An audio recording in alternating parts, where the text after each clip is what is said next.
So I think it's important to know that mental health concerns are at an all-time high in adolescents.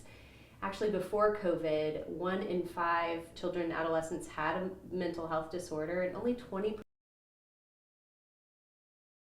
later. Since COVID, the need has gone up exponentially.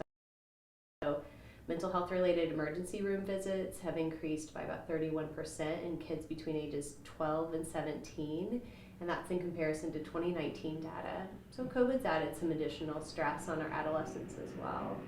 But I think today we're talking a little bit about the unique stresses that are on girls as opposed to boys.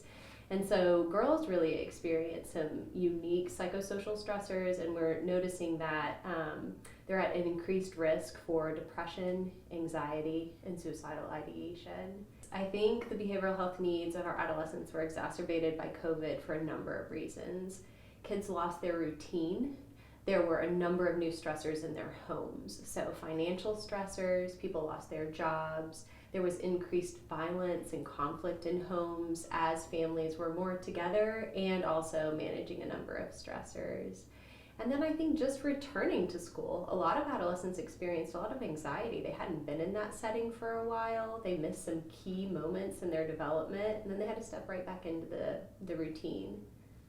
And addressing more of the issue, teenage girls specifically are seeing a great deal of stress, and that is what we're highlighting. Could you talk a bit about some of the factors that go into what mental health would be for them before this increase? Like, what could have caused that aspect to it?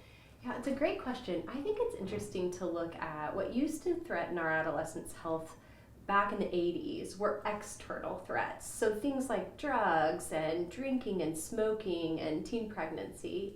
What we're finding now is threats to our adolescents tend to be more internal. So we're talking about depression, anxiety, suicidal ideation.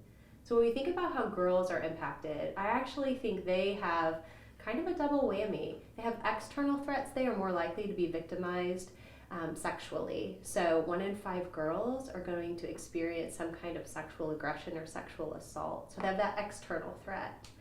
Then internally, I think biology plays a role as well. So girls enter puberty at an earlier age and experience some unique hormonal challenges and biological challenges related to puberty.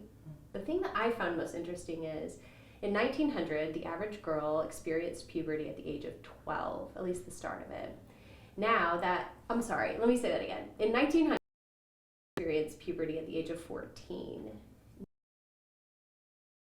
12. So their bodies are developing more rapidly, but their brains are not. So here we have more developed body entering a number of stressors, and they're trying to make sense of that. Put that in the context of the social world they live in. So our girls are being faced with a number of challenges socially. It's not the fault simply of social media or of a particular app. Instead, the pace of information that they're receiving is incredibly fast, and they're confronted with pressures about how to look, pressures about their social status, competition. All of those things put a lot of social pressures on our girls, and it can make them feel inadequate, and they can feel really just discouraged as well. So I think that's a piece of it. Biologically, some changes, socially, some factors, and then those external threats like sexual violence as well. So I think that there are definitely some populations that are more vulnerable than others, and we need to know that and wrap around those kids.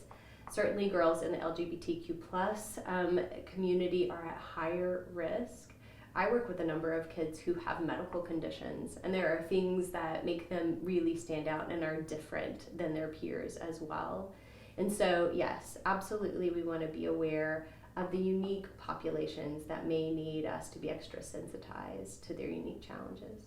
I think it's so interesting because I think across the board we're at need for more treatment providers. And so because of that, we had to get pretty creative, right? We've definitely had to educate families and schools about what those signs and symptoms are so that we can recognize them early and connect kids to support. And honestly, I think we're educating our kids a little better as well about how to recognize it within themselves, destigmatize the idea that talking about difficulties is actually a sign of strength, not a sign of weakness, and being more open and accepting of help. It's really important. Parents know their child best. And so I think that when you see a child isolating that didn't previously isolate, that's certainly a warning sign. When you see a child really changing what they used to do for fun or finding no pleasure in things that they used to enjoy, that can be a sign of concern. If there's concern about self-harm, so in the form of cutting or hurting themselves in a way, that can be a sign that our adolescents are experiencing stress that is difficult to manage. And then I think just hopelessness, that you may hear them talk about, feeling negatively about themselves, kind of lacking hope for their future. Those are signs that parents should be concerned about as well. And what should they do? Yeah, so when parents are concerned about their adolescents, they should first listen, really listen, and try to validate what makes sense about what your teen is experiencing. You don't have to agree with them on 100% of things, but you need to listen and try to understand. Stay connected with your teen, so make sure that you are spending time with them, that you're facilitating them, spending time with family members, things like that. And then it's okay to ask the hard questions. So absolutely fine for parents to ask very directly about their teen's safety, asking them if they are having thoughts of not wanting to be here, not wanting to live, or of hurting themselves. You won't know those answers until you ask directly. And then really advocating for them to get support. And so that may be in the form of a school social worker, it may be in the form of a therapist, but really connecting them to a professional so parents can have somebody helping them make sure that their adolescent is safe. And I want to go back a little bit just to kind of reemphasize more the age group that folks should be focusing on with this advice. So it's really interesting. Our kids at greatest risk for suicide are 12 and up. However, we are finding kids younger than 12 who also are experiencing more suicidal thoughts. So even in those prepubescent kids, it's important to watch for signs of depression as well. I think we kind of connected back to the idea that kids are entering puberty earlier. But then they're also being exposed to a number of social pressures and a number of social concepts as well. So they have access to the internet often at very young ages, and they're consuming a lot of information that either places expectations on them or also kind of introduces them to new stressors at an earlier age. Kids younger than 12, their lives are not as simple as they used to be. And I think that's created unique stressors for them. You know, I think there's something really valuable about grit. And I think a lot of times parents are hoping that their children are going to have grit to persist through hard times. And I hope that parents could see that coming to therapy to talk about challenges and learning skills that can help get through those difficulties, that's the definition of grit. It's not that they're unable to deal with it on their own.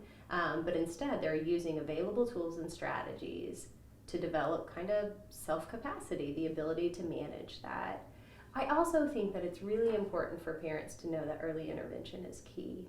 In some situations, and in particular disorders, if symptoms linger unaddressed, they can set children up for a lifetime of difficulty. But early intervention can help prevent those future difficulties. So if you're concerned about your child, your medical provider is your front line. Pediatricians and family practice physicians are well versed in communicating with you to figure out if your child really needs more help. And I would say your school system is a wonderful resource as well. So there are people in the building who work with children and can help connect you to resources. Both of those, I think, are good places to go. I think to protect our girls, we can encourage them to share their feelings. We can offer validation. I think we can teach them assertiveness and we can model how to resolve conflict in a healthy way. And then finally, I think parents really should model self-care. So if girls see their parents caring for their own mental health, they will follow in that path, and that could be protective.